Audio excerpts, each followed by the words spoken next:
ಸ್ನೇಹಿತರೆ, ಭಾರತ ದೇಶ ಡಿಜಿಟಲೀಕರಣದತ್ತ ಸಾಗುತ್ತಿರುವುದು ನಿಮಗೆಲ್ಲರಿಗೂ ಕೂಡ ಗೊತ್ತೇ ಇದೆ. ಅದೇ ರೀತಿಯಲ್ಲಿ ಪ್ರತಿಯೊಬ್ಬರು ಕೂಡ ಡಿಜಿಟಲ್ ಸೇವೆಯನ್ನ ಬಳಸಿಕೊಳ್ಳುತ್ತಿದ್ದಾರೆ. ಬ್ಯಾಂಕಿಂಗ್ ಸೇವೆಯಿಂದ ಹಿಡಿದು ಪ್ರತಿಯೊಂದು ವಹಿವಾಟುಗಳನ್ನ ಜನರು ಆನ್ಲೈನ್ ಮೂಲಕವೇ ಮಾಡುತ್ತಿದ್ದಾರೆ. ಆದರೆ ಈಗ ಆನ್ಲೈನ್ ಮೂಲಕ ರೈಲ್ವೆ ಟಿಕೆಟ್ ಬುಕ್ ಮಾಡುವವರಿಗೆ ಭಾರತೀಯ ರೈಲ್ವೆ ಇಲಾಖೆ ಹೊಸ ನಿಯಮವನ್ನ ಜಾರಿಗೆ ತಂದಿದೆ. ಭಾರತೀಯ ರೈಲ್ವೆ ಇಲಾಖೆ ಈ ಮೂಲಕ ಆನ್ಲೈನ್ ಮೂಲಕ ರೈಲ್ವೆ ಟಿಕೆಟ್ ಬುಕ್ ಮಾಡುವವರಿಗೆ ಗುಡ್ ನ್ಯೂಸ್ ಕೊಟ್ಟಿದೆ ಅಂತ ಹೇಳಬಹುದು.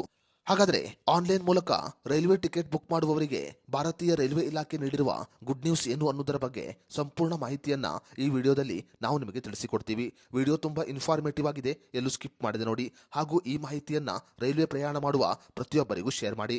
ಸ್ನೇಹಿತರೆ, ಇತ್ತೀಚೆಗೆ ಸಾಮಾಜಿಕ ಜಾಲತಾಣದಲ್ಲಿ ಮತ್ತು ಕೆಲವು ಮಾಧ್ಯಮದಲ್ಲಿ ಒಂದು ಸುದ್ದಿ ವೈರಲ್ ಆಗಿತ್ತು. ಆನ್ಲೈನ್ ಮೂಲಕ ರೈಲ್ವೆ ಟಿಕೆಟ್ ಬುಕ್ ಮಾಡಿದರೂ ಕೂಡ ಅದನ್ನ ಪ್ರಿಂಟ್ ತೆಗೆದುಕೊಂಡು ಇಟ್ಟುಕೊಳ್ಳಬೇಕು, ಇಲ್ಲವಾದರೆ ದಂಡ ಪಾವತಿ ಮಾಡಬೇಕಾಗುತ್ತೆ ಅನ್ನೋ ಸುದ್ದಿ ಸಾಮಾಜಿಕ ಜಾಲತಾಣದಲ್ಲಿ ವೈರಲ್ ಆಗಿದೆ.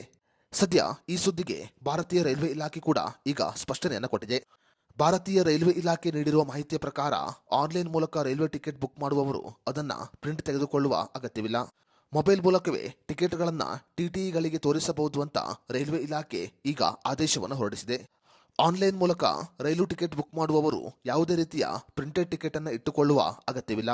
ಸಾಮಾಜಿಕ ಜಾಲತಾಣದಲ್ಲಿ ಹರಿದಾಡುತ್ತಿರುವ ಸುದ್ದಿ ಸಂಪೂರ್ಣವಾಗಿ ಸುಳ್ಳು ಸುದ್ದಿಯಾಗಿದೆ. ಯಾರು ಕೂಡ ಈ ಸುದ್ದಿಯನ್ನು ಕಂಡು ಗೊಂದಲಕ್ಕೆ ಒಳಗಾಗಬಾರದು ಅಂತ ಭಾರತೀಯ ರೈಲ್ವೆ ಇಲಾಖೆ ಈಗ ಸ್ಪಷ್ಟಪಡಿಸಿದೆ. ಆನ್ಲೈನ್ ಮೂಲಕ ರೈಲ್ವೆ ಟಿಕೆಟ್ ಬುಕ್ ಮಾಡಿಕೊಳ್ಳುವವರು ಮೊಬೈಲ್ನಲ್ಲಿ ತಮ್ಮ ರೈಲ್ವೆ ಟಿಕೆಟ್ ಇಟ್ಟುಕೊಳ್ಳುವುದು ಕಡ್ಡಾಯವಾಗಿದೆ.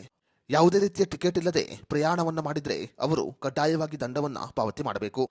ಆದರೆ ರೈಲ್ವೆ ಸ್ಟೇಷನ್ನಲ್ಲಿ ಟಿಕೆಟ್ ಬುಕ್ ಮಾಡುವವರು ಕಡ್ಡಾಯವಾಗಿ ಪ್ರಿಂಟೆಡ್ ಟಿಕೆಟ್ ಅನ್ನ ಇಟ್ಟುಕೊಳ್ಳಬೇಕು. ಪ್ರಿಂಟೆಡ್ ಟಿಕೆಟಿನ ಫೋಟೋ ಅಥವಾ ಯಾವುದೇ ರೀತಿಯ ಜೆರಾಕ್ಸ್ ಕಾಪಿಯನ್ನ ಇಟ್ಟುಕೊಳ್ಳುವಂತಿಲ್ಲ.